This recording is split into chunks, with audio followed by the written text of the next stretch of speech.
Gunpei Yokoi. Mario creator Shigeru Miyamoto called him his mentor, and Pokémon creator Satoshi Tajiri said he was like a father and a teacher. Yokoi's famous for Game & Watch, Game Boy, and inventing the D-pad, but that is just the tip of the iceberg. When Nintendo was struggling in the 80s, he wiped out all their debt with a single invention and quadrupled the company's revenue. His philosophy was to take old technology and use it in fun ways no one had ever thought of before. To compete not on who's got the best microchips, but the best ideas. Nintendo adopted his philosophy as their own, which is why nowadays we're playing the Switch instead of the Famicom 7. In fact, there never would have been a Famicom 1 without him, let alone Mario, Zelda, Pokémon, and all the rest. Nintendo would probably still be a little Japanese company no one had ever heard of, if it would even exist at all. Miyamoto said it best as he gave a tearful eulogy at Yokoi's funeral. He made Nintendo what it is today. There's a saying to never write an autobiography because it will shorten your life, and that's exactly what happened. He wrote one in the summer of '97 and died in the fall. That biography is where much of today's story comes from, along with his various writings and interviews over the years, and what those who knew him best said after he was gone. Understand the man, and you'll understand Nintendo, past, present, and future. This is Gunpei Yokoi. He was born in Kyoto in 1941, 3 months before the Japanese Empire declared war on America in World War II. The atomic bombs dropped just before his 4th birthday. Growing up, his father was an office worker at a chemical factory, with Gunpei the youngest of 4 children. Their father forced them to learn piano. His older siblings all shared a tutor, but Gunpei had to learn on his own. In the post-war era, it was common that families could only afford cheap toys made from tin, or none at all, which meant as a kid, Gunpei had to be creative and make his own toys. He preferred making them from scratch with his neighbor's tools, rather than rely on a kit with step-by-step instructions. Firearms were a particular fascination, and he spent a lot of time swimming in the nearby Wakasa Bay, making harpoon guns to catch fish. He believed he inherited his sense of craftsmanship from his grandfather, who long ago had written the entire Japanese national anthem on a single grain of rice and presented it to the emperor. In high school, Yokoi joined the judo club, but he quit after 2 weeks when he got his collarbone shattered by a black belt. While he was recovering, he learned ballroom dancing from a neighbor, hoping it'd make him popular with girls. Soon after, he enrolled at Doshisha University in Kyoto to study electrical engineering. At college, he indeed was popular with girls. Too popular, in fact. His dance partner fell in love and wanted to marry him. Yokoi wasn't up for it though, and saw it as a sign he should give up dancing to return to his true love, tinkering. Oftentimes, he'd be up well past midnight, whittling away at one thing or another.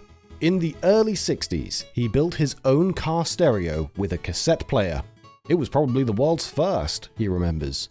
At the time, cars only had radios. It impressed all his friends, and it wasn't until years later that car tape decks were something you could buy off the lot.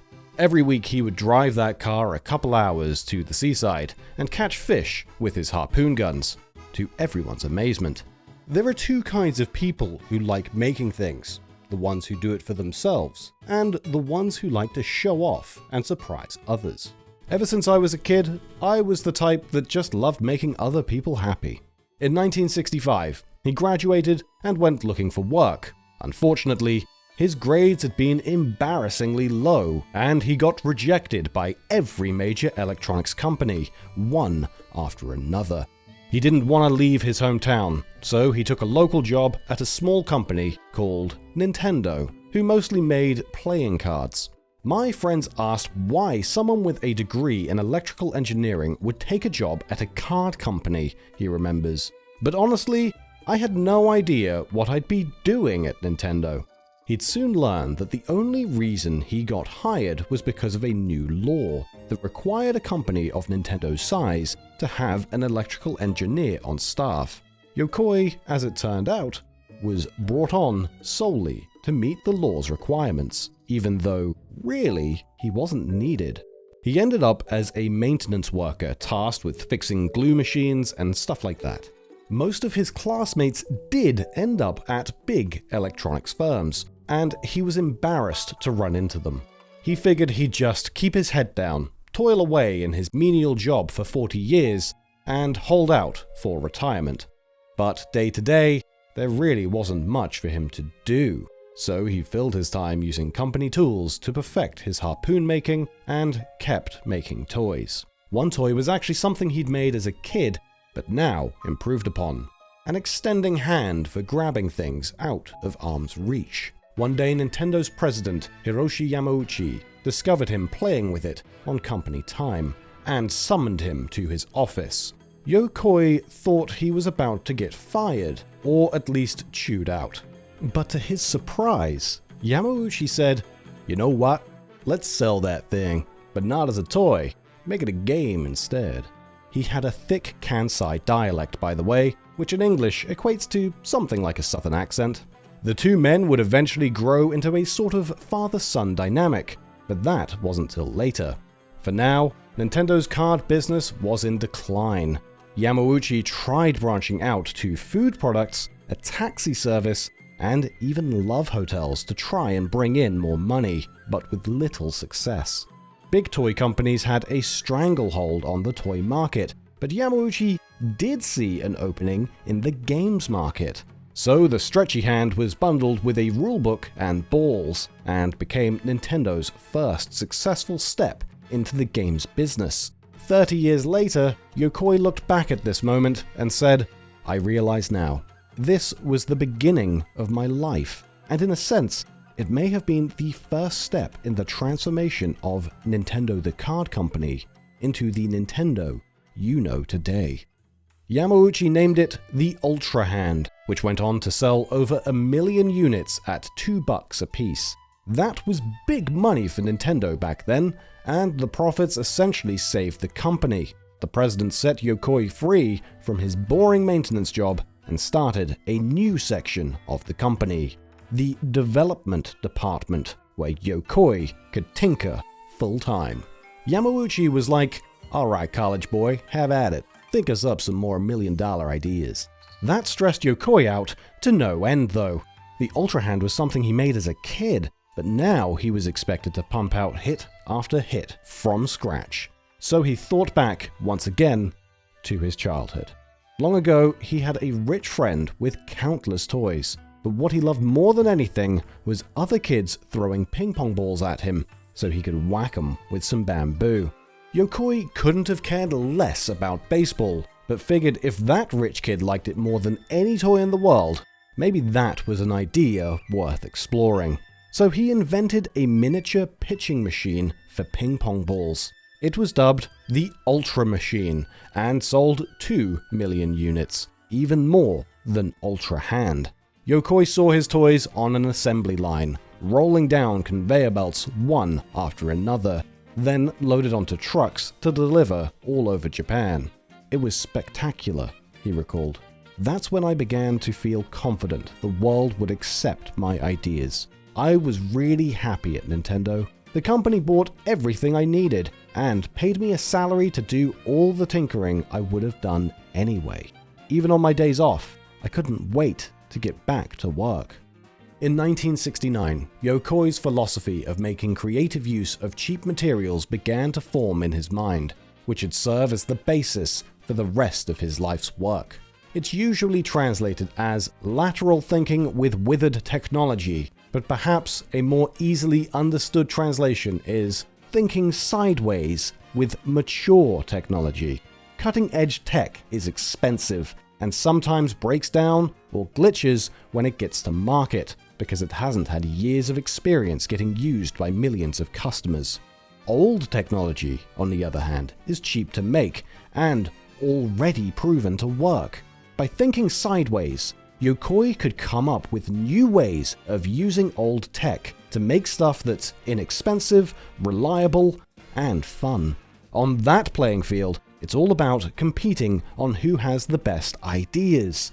Thinking sideways went hand in hand with the blue ocean strategy to make things no one else is selling, so Nintendo would have the market all for themselves. With all that starting to rattle around in his head, one day he was using an ammeter, a 100-year-old device for measuring electricity, when he noticed it detected electricity in his own body. Suddenly, he realized it could be used as an excuse for a boy to hold a girl's hand and measure the romantic chemistry between them from 1 to 100.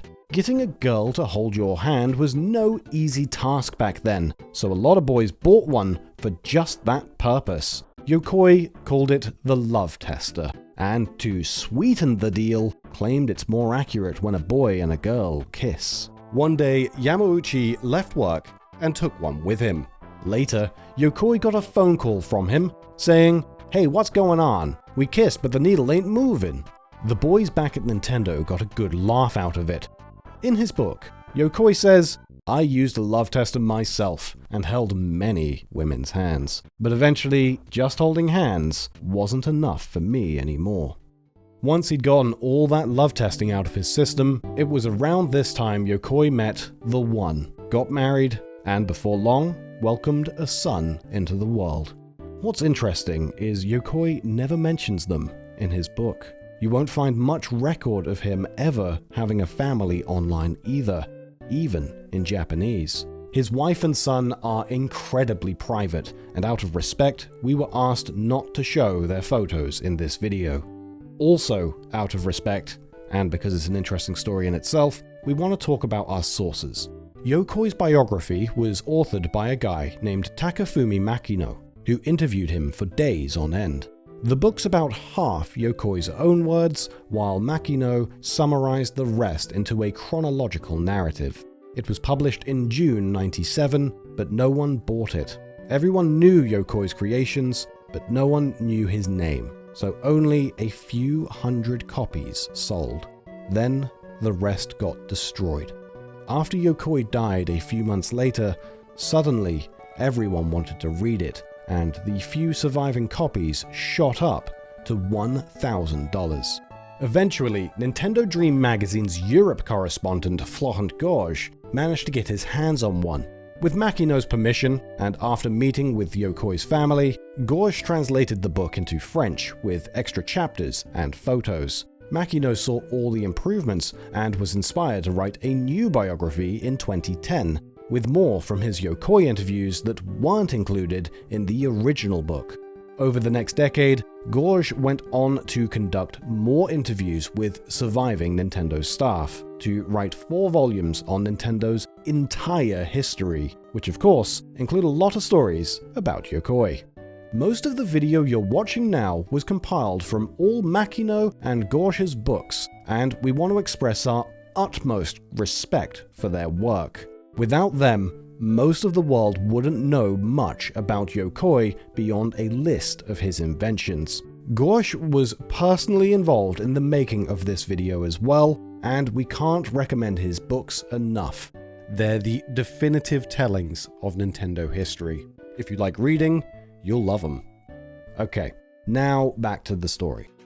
Throughout the 1970s, Yokoi had a few misses, but a lot more successes in what's now considered his second golden age. He'd had a fascination with firearms since childhood, so his next inventions were a series of light gun games. The way they worked was each gun had a light inside with a guillotine shutter tied to the trigger, while targets were fitted with cheap solar cells that acted as light detectors. After a while, Yamauchi asked if there was a way they could design a competition around them, and bought Yokoi an actual rifle to brainstorm with. eventually he came up with a game based on clay shooting, a sport where you shoot what are essentially frisbees that fly in all directions. Bowling had become a fad in Japan, and at the height of its popularity, a bowling alley could be found on practically every street corner. But by 1973, the fad was waning, and all those bowling alleys were going out of business. So, Yokoi sought to take advantage of the situation and establish laser clay as more than a game and turn it into a proper sport. Empty bowling alleys were converted into laser clay centers, and everyone loved it. Yokoi got so many pats on the back for his genius idea, he practically needed a chiropractor. But then a recession hit, just as things were getting going, and a huge earthquake struck Nintendo's headquarters. As a result, they were never able to fully realize their goals for laser clay and ended up losing a fortune on the venture. Unbeknownst to them at the time, this would mark the start of a 7-year dark age for Nintendo's finances. To try and save the company, Yokoi spent the next few years trying his luck in the arcade business. His first game was Wild Gunman. Using a pair of film projectors, it showed live-action cowboys you've got to shoot before they shoot you. There's a sensor in the holster that won't let you draw too early. Then, when the light flashes, if you're quick, you'll kill him, but too slow, and you lose. Arcade players were blown away, because keep in mind, this was back when you were used to more primitive games, like Pong and old-fashioned pinball tables. Yokoi also made a version of Wild Gunman called Fascination, where you shoot the knots off of a Swedish model's clothes to make them fall to the floor, till she's in nothing but her undies. Everyone loved these ideas too, but Nintendo was deep in debt and in such dire financial straits that they only managed to produce 100 Wild Gunmen, and it seems only 1 or 2 Fascinations. They made a little money, but not nearly enough to make back all they'd lost on laser clay. Yokoi made a few more shooter cabinets, but after failing to find fortune in the arcade, he turned his guns on people's homes, starting with Duck Hunt in 1976. Using a series of lights, mirrors, and light detectors, it projected ducks on a living room wall. Players would shoot and watch them tumble down to the floor. How it worked is pretty ingenious and hard to explain, but simply put, it was another example of sideways thinking with old technology, and the whole system sold for about $35 to considerable success. But it still wasn't enough. Nintendo was drowning in debt, and Yokoi was desperate to save it from bankruptcy. So, he kept on inventing, like walkie-talkies that communicate with light, an RC race car that sold for 1/10 the price because it only turned left, a remote-controlled vacuum cleaner, and he even resorted to jumping on the Rubik's Cube craze with a puzzle game called The 10 Billion. Funnily enough, he didn't even know how to solve the 10 billion. In his book, he admits some random customer had to teach him the solution. Then Yokoi later pretended he figured it out himself. He was pretty embarrassed about it, but he was doing everything he could to save Nintendo, and although most of his inventions were profitable, it still wasn't enough. Then, one day in 1979, he was sitting on a train and saw a businessman so bored out of his mind that he had resorted to playing with a calculator. Yokoi thought, what if I made a little game a guy like him could play to kill time? But the thought was soon forgotten. He didn't think it was a very good idea, and besides, he had other ideas he figured were better. Fate took a turn though, because soon after that, Milton Bradley released the Microvision, the world's first portable game machine with interchangeable cartridges. As described in one of Gorges' books, Yokoi and another Nintendo employee got their hands on one and loved it. But it was gigantic, and the 16 by 16 resolution made all its games look the same. After some brainstorming, they realized they could make something like a microvision, but with more readable graphics if they used a literal calculator screen, and the machine could be smaller if it only had one game. As they were mulling that over, Yamauchi's driver got sick and didn't come to work one day. The president's Cadillac had its steering wheel on the left side, and the only other person in the company who could drive it was Yokoi. A big meeting was coming up, so Yamauchi said, "Sorry, I know it's not your job, but I need you to be my driver today." On the way, Yokoi told him his idea. Then, when they got to the meeting, Yamauchi just happened to sit next to the president of the world's biggest calculator manufacturer, Sharp Corporation, and Yamauchi mentioned the idea to him. A week later, someone from Sharp showed up at Nintendo and said, "You know what? Let's do it."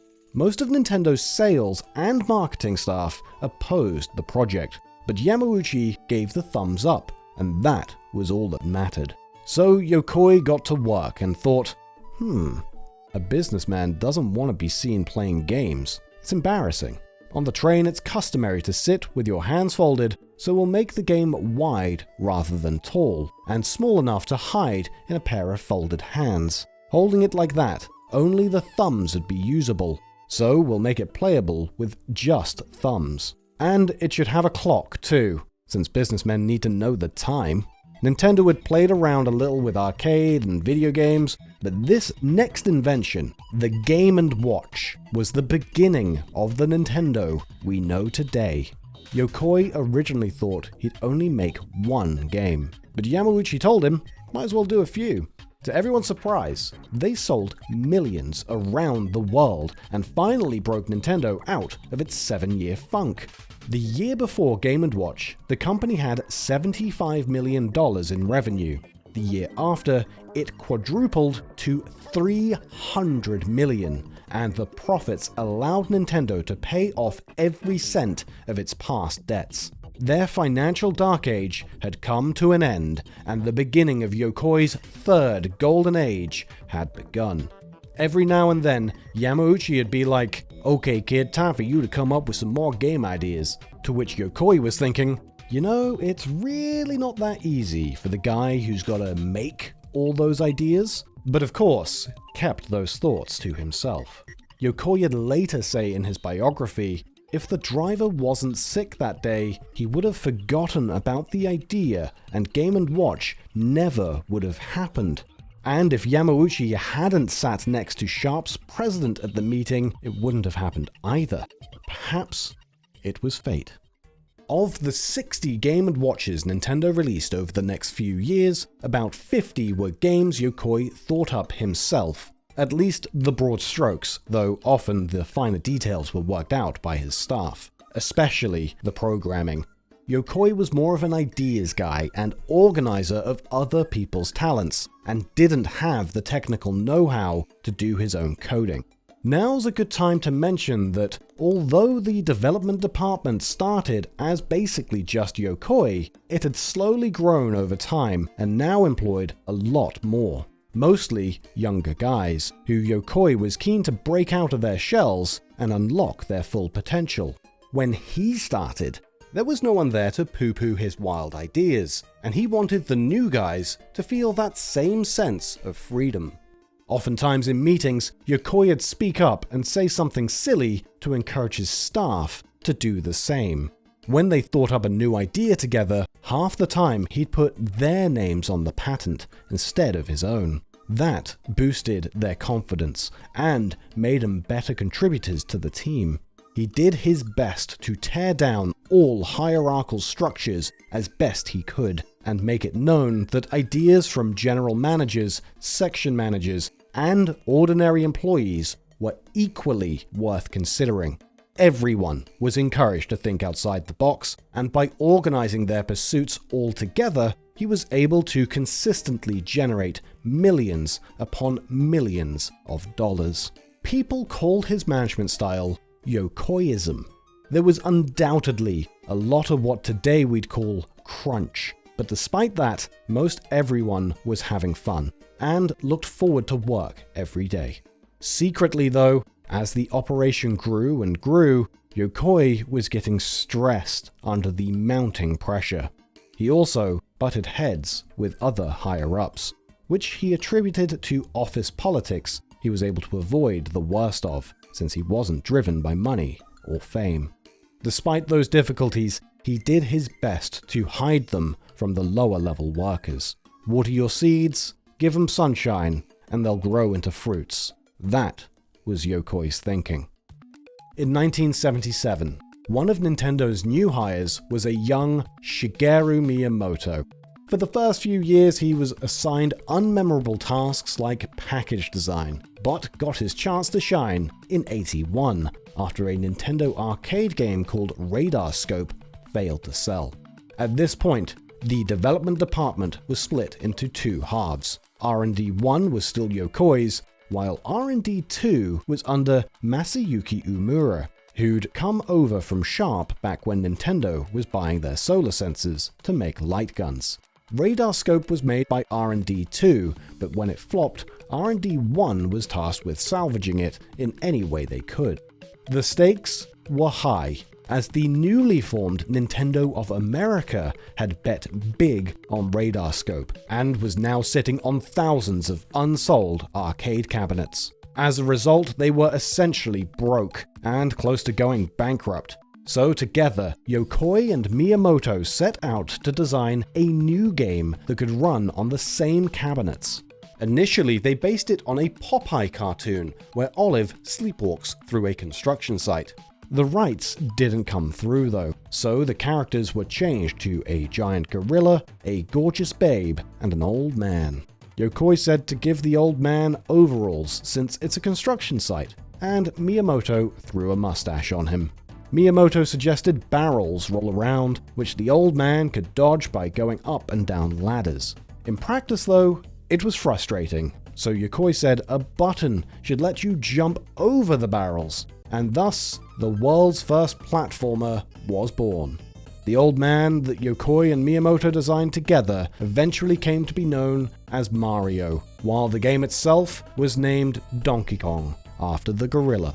It was a collaborative effort, but by analyzing Donkey Kong, we can best understand Yokoi's philosophy of game design. Simply put, the graphics should wordlessly tell the player everything they need to know. Maybe that sounds obvious nowadays, but a lot of 80s games demanded you consult outside material, like a manual, to learn its story, how to win, or even perform the most basic functions. In Donkey Kong, you instantly know who the villain is, because it's a monstrous gorilla that grabs a pretty girl, and drags her kicking and screaming to the top of the screen. Then you see a little man who you intuitively understand has to climb up to rescue the damsel in distress. The construction girders, ladders, and barrels tell you everything you need to know along the way. Simple, fun, and easy to understand. That was the Yokoi way, and Miyamoto adopted it as his own in the years to come. Donkey Kong went on to become a huge success, not only selling thousands of old Radar Scope cabinets, but tens of thousands more, making Nintendo hundreds of millions of dollars, and allowing Nintendo of America to buy 27 acres of land to expand their operations. It's not a stretch to say NOA's what it is today thanks largely to this one success. The following year, Yokoi's team converted Donkey Kong into a Game & Watch. By now, they were making them with 2 screens, similar to what eventually became Nintendo DS. The arcade game used a joystick, but that wouldn't work on a handheld. So, after some tinkering and throwing out a boob-shaped alternative, Yokoi invented the modern D-pad, mostly because it was cheap, and allowed 4-direction control with a single piece of plastic. It also had the added benefit that players could feel the direction they were pushing without having to look down. Again, to someone who wasn't alive back then, D-pads might seem inevitable and obvious. Of course that should be the standard. But back in '82, video game controllers looked like this. At the time, D-pads, platforming, and so many other Yokoi ideas actually weren't obvious. And you can't argue with the results. Donkey Kong sold 8 million units, making it the most popular Game & Watch of all time. And D-pads have been on practically every controller and handheld since, though a lot of them use a cross in a circle to avoid stepping on Yokoi's patent. Not long after, Yokoi asked Miyamoto to make another arcade game based on a turtle he happened to see in an anime, which led to the two of them making the first Mario Brothers. Miyamoto later became world famous for Mario. Yokoi's staff asked why he didn't publicly attach himself to get some fame too. He told them, "Doesn't matter. If people like the games, I'm satisfied. And when it comes to who made it, it's fine if only the people in the know know." That was a running theme throughout his career. He seldom did interviews, especially with Western press, because he wanted his work to speak for itself. And he didn't mind sharing the limelight and letting his subordinates rack up patents, clout, and credit. He thought his team would be happier and more productive if they didn't feel like anonymous cogs in his machine. In the midst of all these successes, rival companies started swooping in and trying to poach Yokoi with the promise of more money. He always turned them down though. There was a small restaurant he liked on his way home from work because no one knew who he was and he could just eat and be ordinary. After a while, he noticed another guy who was always there too, and they gradually became drinking buddies. Yokoi never talked about anything personal, like his name or where he worked. But after a year of drinking with the guy, Yokoi felt comfortable enough to open up a bit and just mentioned he worked in development. The other guy looked at him and said, "Yeah, I know. You're Mr. Yokoi of Nintendo, and I've been waiting for you here a long time." It turned out he'd been an undercover plant all along, just trying to poach him. Truth was though, Yokoi felt indebted to Nintendo for giving him everything he ever wanted. On a more personal level though, him and Yamauchi had grown to feel like father and son. They were incredibly close, and even when they argued, it was more like parent and child than boss and employee. Whenever Yokoi finished a new invention, it was always Yamauchi he ran to first to show it off. When they made Yamauchi light up, Yokoi lit up too. The old man knew he wasn't going to be around forever, and had decided he wanted Yokoi to take over as president when he retired. Over the years, he tried so hard to convince him to take the job, but Yokoi simply didn't want it. More than anything, he just liked to tinker and invent stuff, and wasn't interested in running a huge company or all the money that came with it. Yokoi had too much management on his plate already, just with R&D 1, and if he'd had his druthers, he would have been perfectly happy alone with his tools. In 1983, Nintendo took all the money they'd made on Game & Watch and used it to make their first home console, the Famicom, which Yamauchi wanted to sell as cheap as possible. The task was assigned to R&D 2, but they had trouble along the way, especially with keeping down costs. So R&D 1 eventually had to come in and help them out. Yokoi insisted on an eject button, another industry first.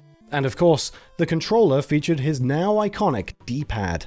The Famicom turned out to be a big hit, with Donkey Kong as one of its launch titles. And some other Yokoi games got converted as well, like Wild Gunman and Duck Hunt.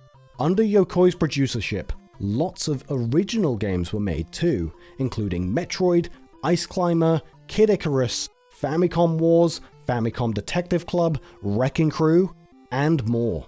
For the most part though, he wasn't intimately involved in development. He oversaw projects and kept the ship on course, while small teams were mostly given the freedom to make what they wanted. Personally, Yokoi never liked the idea of games being confined to the inside of a TV screen, so he made the Famicom light gun and Rob the Robot to bring games out into the real world. Famicom soon became the best-selling console in Japan, and with his insatiable appetite, Yamauchi set his sights on the world's largest economy, the United States. Unfortunately, America had had a huge gaming crash in 1983 thanks to an oversaturation of too many consoles with a flood of crappy games. In short, the prevailing opinion was that video games suck now. The home console market had shrunk 97% as Americans moved to grass-touching and personal computers. Nintendo's whole shtick in Japan was being inexpensive, but that wasn't gonna fly stateside. If Americans already decided they didn't want to buy crap, why would they suddenly want to buy cheap crap? So Nintendo took a different approach and marketed the Famicom together with the light gun and Rob the Robot, not as a video game console, but as an entertainment system. Yokoi explains, quote, "As the number of gamers increased, regular games eventually started selling too. By then, light guns and robots had fulfilled their purpose as the initial spark and were no longer needed." Decades later, game historians would call Rob the Trojan horse that got Nintendo into American homes. It's easy to forget, but the NES might have never took off if it hadn't been for the robot. Before long, the NES had single-handedly ended the American video game crash, made gaming cool again, and ushered in a Japanese dominance that's continued to this day. It wasn't all Yokoi's doing, of course. Umura, Takeda, Imanishi, and of course Miyamoto and his new Super Mario Bros. Played a big part too. This is Yokoi's life story though, so I hope you'll forgive us for focusing more on him and not so much on the hundreds of other Nintendo employees there as well. We've done our best to shine a light on a lot of them in past videos, and will continue doing so in the future. But anyway, after a while, the Famicom and NES peaked, and the Game & Watch boom had run its course. So Yokoi set his sights on his next big project, the Game Boy. It would be the high point of his career, but the low point of his life. According to legend, Yokoi basically invented it all by himself. For some viewers, that might be the only thing they know about him. The legend's not entirely true though. If any one man should be credited as the inventor, it's actually his R&D1 deputy, Satoru Okada. Yokoi originally wanted the Game Boy to be more like Game & Watch, while Okada envisioned it more like Famicom, and the two argued bitterly till Yokoi gave in. That's why Okada's name's on the Game Boy patent, and his isn't. That said, Yokoi was still incredibly important in its development and eventual success. One of the biggest hurdles in making a portable Famicom was the public's perception that a small handheld ought to be cheaper than a big home console, even though, as Yokoi saw it, it basically was a home console with the addition of its own screen. If anything, it should be more expensive, but consumers didn't see it that way. So Yokoi's team cut costs and removed every feature they could. That was, after all, his specialty. He likened the process to making a microwave oven. An engineer designing a microwave might think adding an extra feature will only add $1 to the total cost, so they'll toss it on. Some other feature only adds 50 cents, so he includes that too, and so on. That's how the world ended up full of microwaves with dozens of buttons no one uses, don't know how to use, and have no interest in figuring out. And ultimately, they cost more than they need to, when the customer would be better served with something cheap and simple that just gets the job done. That's basically how they managed to make a portable Famicom that could sell even cheaper than the console. A D-pad, 2 buttons, and a monochrome screen. It was so simple and cheap though, that hardly anyone at Nintendo thought people would actually buy it. The screen was especially controversial. Why wasn't it color? Even Okada wanted color, but Yokoi insisted that not only would a color screen make it cost more, but you wouldn't be able to see it in sunlight, and the batteries would run dry 10 times faster. What goods are handheld if you can't go outside and have to buy new batteries every couple hours? Some other departments resorted to sabotage and told Yamauchi that Game Boy would be an embarrassment if it ever came out. They wanted the project killed off, not just to save Nintendo's reputation, but also because they wanted Yokoi knocked down a peg. There was a lot of bad blood between departments, especially with R&D 2 head Umura. If you want the full 200-page story covering those years in microscopic detail, we'd recommend reading Gorges' Volume 4 book. Game Boy's just a small chapter in Yokoi's life though, so we'll cut to the crux of it. Late in development, he made a fatal mistake that almost caused him to take his own life: the viewing angle of the Game Boy's screen. To keep it in layman's terms, an LCD screen is best viewed and most visible at certain angles. Back then, when you had them made, you had to know what angle the user would look at them. Yokoi mistakenly ordered the screens with the same specs as a Game & Watch, as though gamers would look at them straight on. But because of the form factor, gamers would actually look at Game Boys with a 5-degree angle. Based on Yokoi's orders, Sharp built a $40 million factory solely to make those screens. And now, they were useless. Yamauchi looked at the first Game Boys coming off the line and said, "What the hell's this? You can't see nothing. What you gonna do with this? If you can't see nothing, you won't sell nothing." Then he cancelled the Game Boy outright and transferred most of R&D 1's staff to other projects. He believed a solution could be found, but other departments had been whispering in Yamauchi's ear that Game Boys are dud, and this screen problem seemed to confirm what the saboteurs had been saying.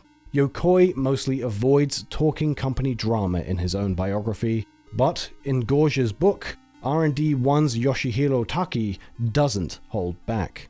Quote, "His position made people envious. Yamauchi was getting older, and the rumor was that Yokoi might take over as president one day. Different people wanted to seize power and take control of the development divisions. It was all about power. Yokoi didn't care for any of that, but he suffered from the knowledge they were trying to oust him and sabotage his work." Under the burden of his $40 million mistake and the betrayal of his own colleagues, Yokoi fell into a deep depression. He didn't eat for weeks and seriously considered suicide. Yokoi was withering away to nothing. Then, as he tells it, a Chinese restaurant he frequented grew concerned and made him a special bowl of chilled tofu. He managed to get it down and finally got his appetite back. "It was incredibly delicious," he says in his biography. "I think that tofu saved my life." What was left of Yokoi's team worked in secret for weeks to fix the screen problem. Eventually, they found a compromise that, unfortunately, lowered the contrast, but at least made the screens usable. Yokoi ran to the president's office to show his prayers had been answered. Yamauchi begrudgingly accepted, mostly because R&D 2 was having trouble finishing the Super Famicom, and its release had gotten massively delayed. Nintendo needed a new system in the meantime, and thus Yokoi's project was allowed to come back online. But gaming press and almost everyone at Nintendo still thought Game Boy would end up as a humiliating flop. After a few more twists and turns, it finally launched in April '89, and despite all the naysayers, turned out to be a huge hit. Game Boys were flying off the shelves faster than Nintendo could make them. It was Yokoi's fourth and final golden age, with Game Boy eventually going on to sell 120 million units, more than Famicom and Super Famicom combined.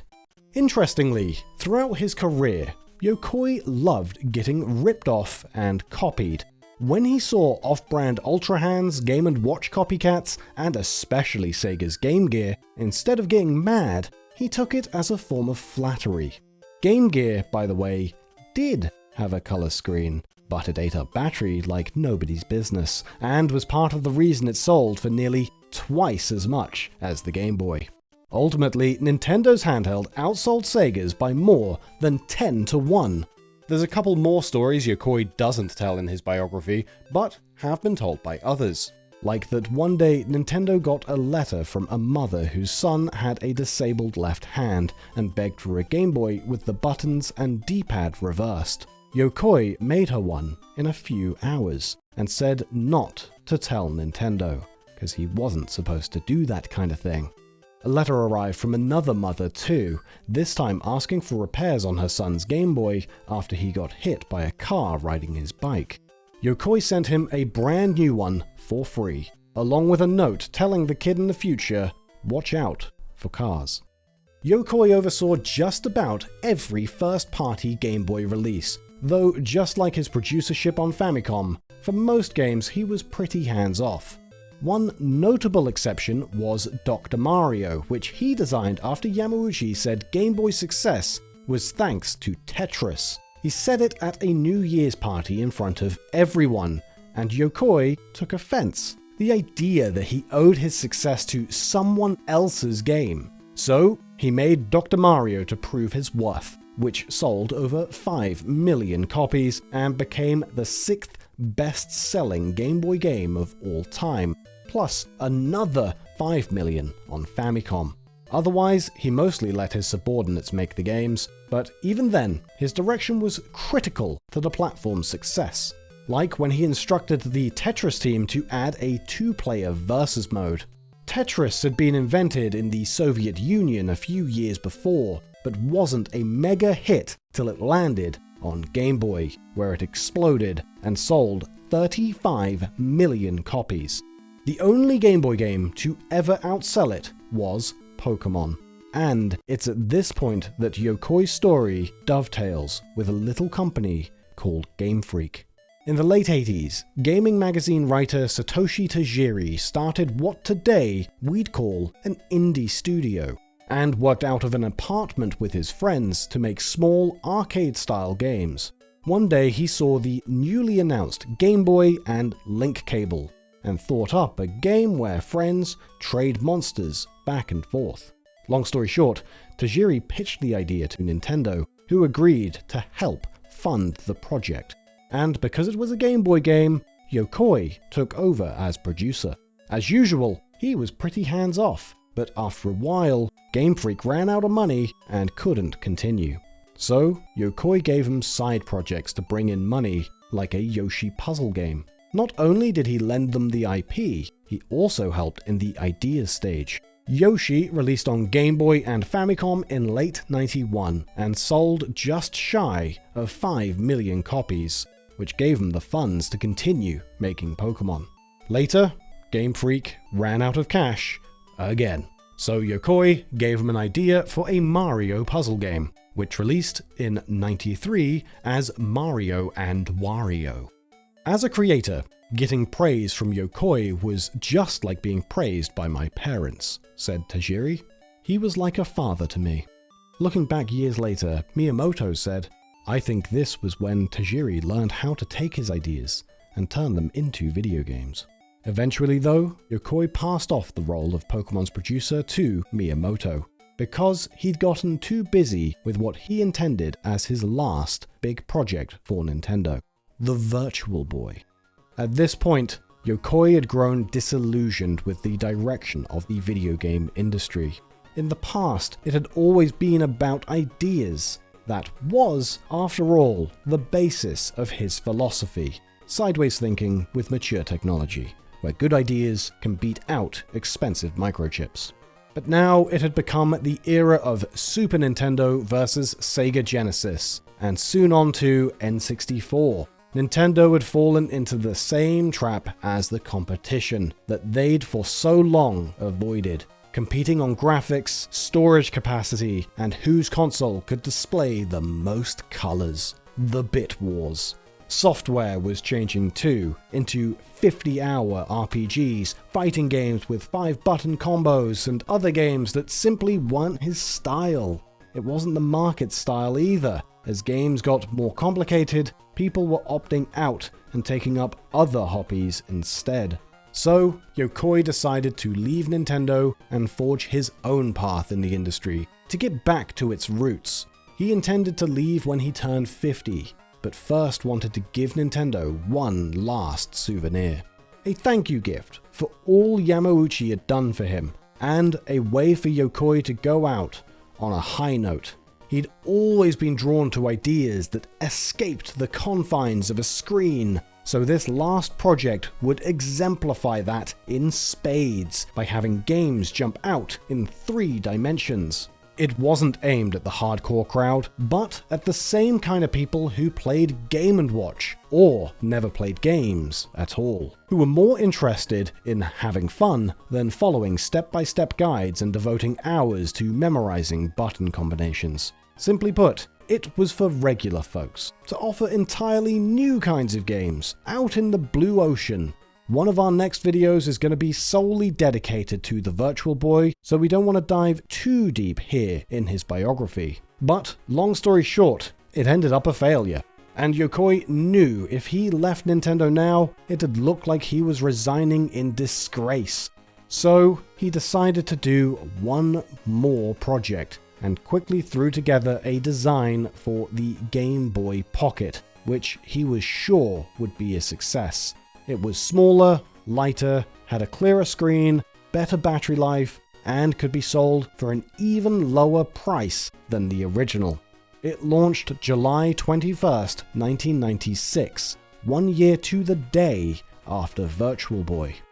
A few weeks later, Yokoi got in his car and drove off the lot one last time. After more than 3 decades at Nintendo, he was starting a new life. Nintendo's stock plummeted when the news broke, so much so that Nintendo temporarily froze trading.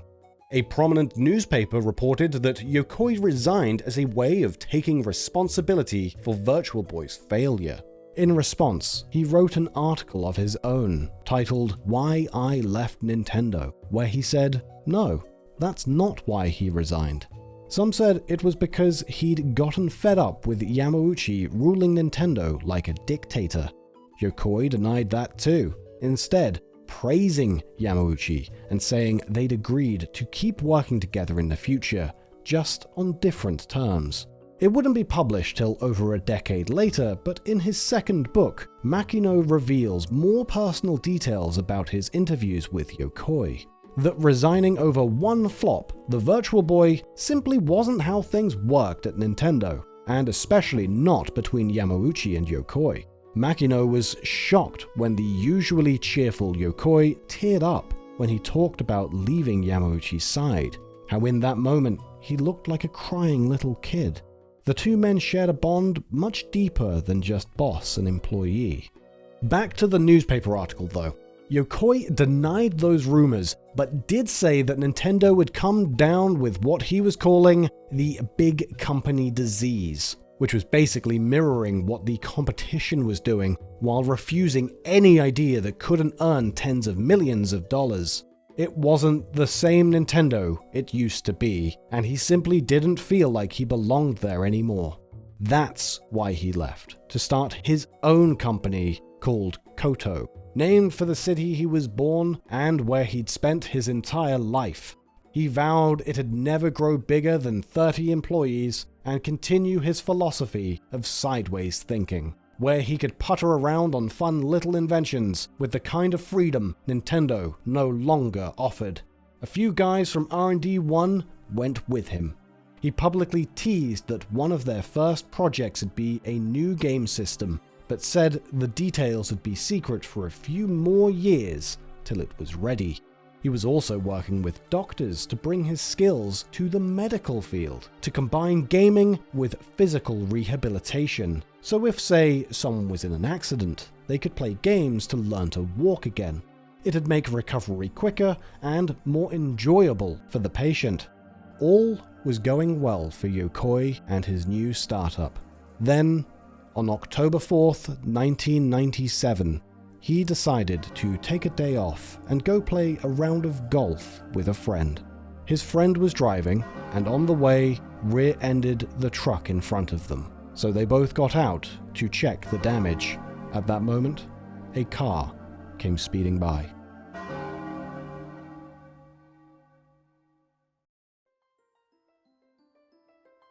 His friend suffered a fractured rib, but Yokoi didn't make it. The news spread like a shockwave. "I rushed to Kyoto as soon as I heard he'd been killed," said Tajiri. When he got to the funeral, he found President Yamauchi and countless industry legends who had worked for him over the decades, from Shigeru Miyamoto to Satoru Iwata, there to pay their respects and say their goodbyes. Miyamoto gave the eulogy. "The only person I can proudly call my mentor even now is Yokoi-san. His philosophy in creating things made Nintendo what it is today." Press reported that as Miyamoto spoke those words, his tearful voice and trembling shoulders touched the hearts of everyone in attendance.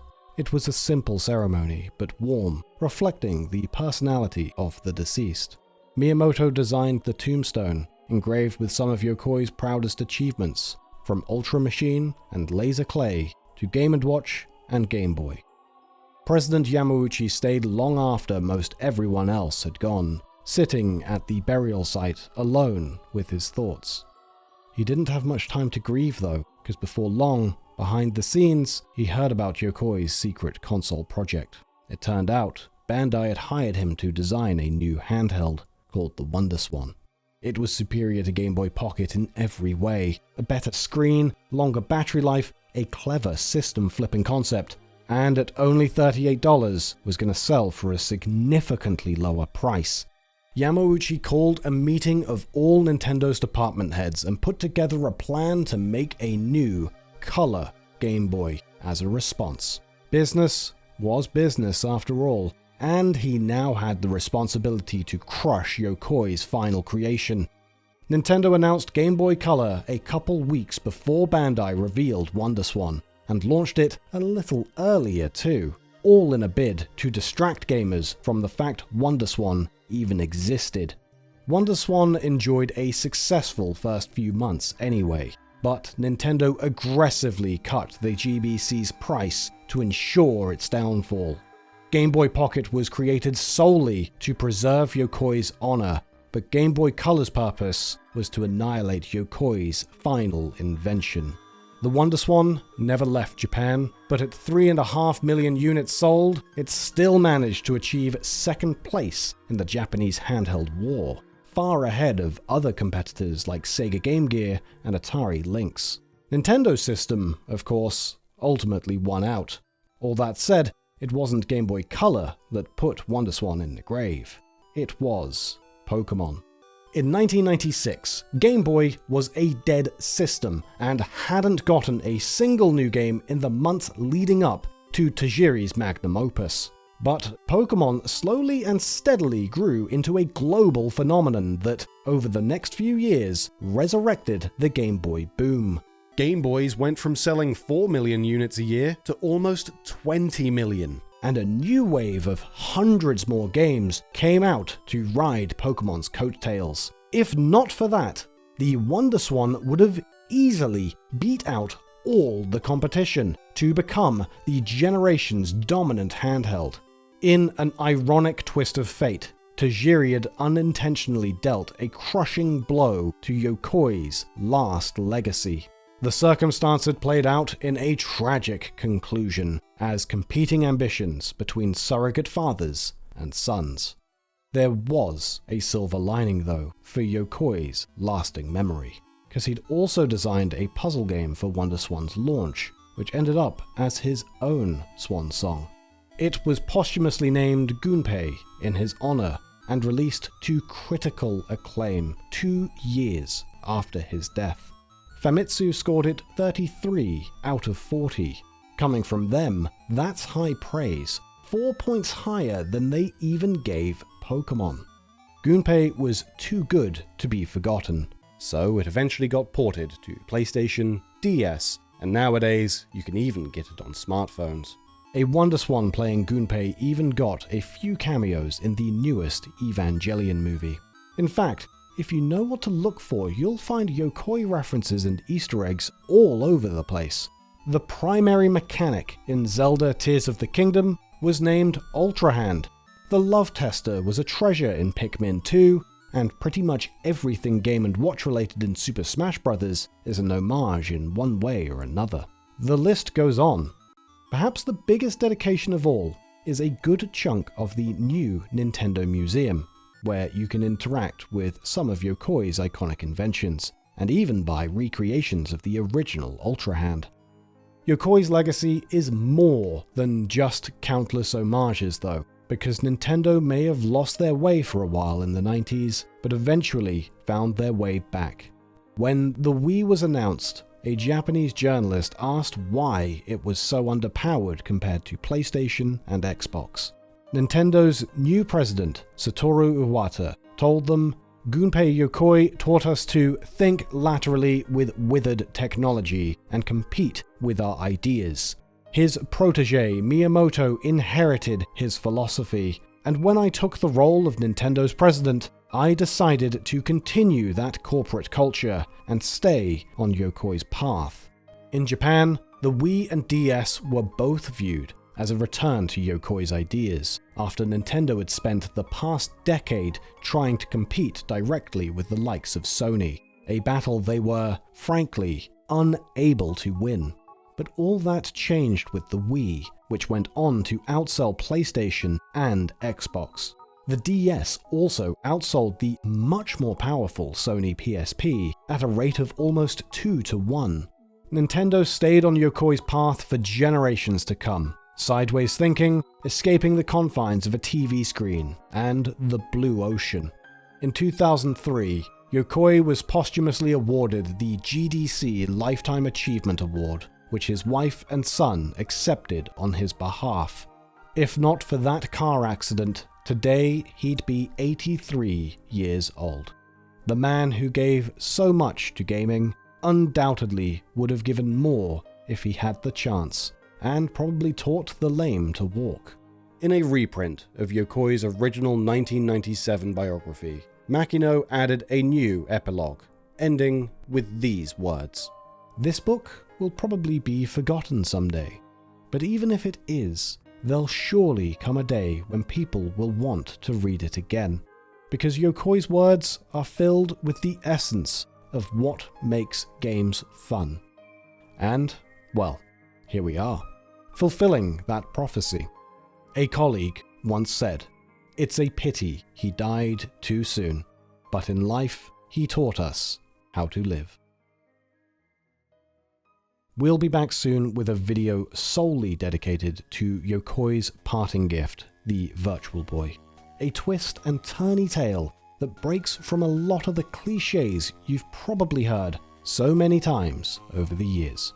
Until then, you can click one of the videos on screen if you want to see our biographies on Shigeru Miyamoto and Satoru Iwata. Special thanks to Takefumi Makino, Jay Gushi, and Jack Craig for lending us their copies of his books. BeforeMario.com's webmaster Erik Voskuil for consultation, and thanks most of all to Florent Gorges for his help making this video. Check out his books sometime. And of course, thank you for watching.